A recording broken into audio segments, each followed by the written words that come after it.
আখ একটি রসালো ও মিষ্টি প্রকৃতির খাবার। আখের রস সংগ্রহ করে গুড় তৈরি করা প্রাচীন এবং জনপ্রিয় একটি পেশা। পরিপক্ক আখ ক্ষেত থেকে প্রথমে কাটা হয়, এরপর ভালো করে পরিষ্কার করে নিতে হয়।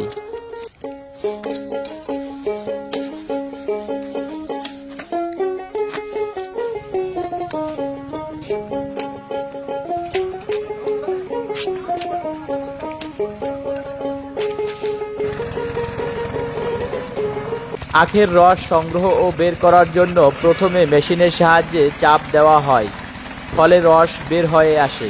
প্রাচীন যুগে মানুষ হাতে ঘুরিয়ে গানি টানার মতন করে রস সংগ্রহ করতেন।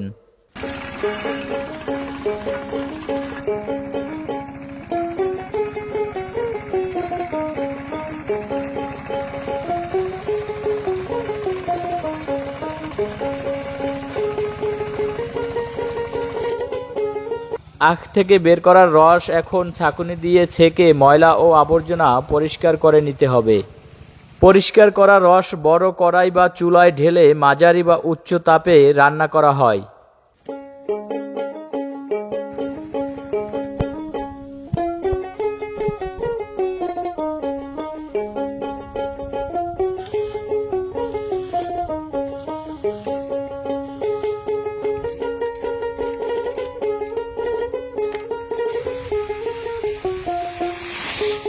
এভাবে কয়েক ঘন্টা ধরে উত্তপ্ত আগুনে জ্বালিয়ে কাঙ্ক্ষিত গুড় তৈরি করেন।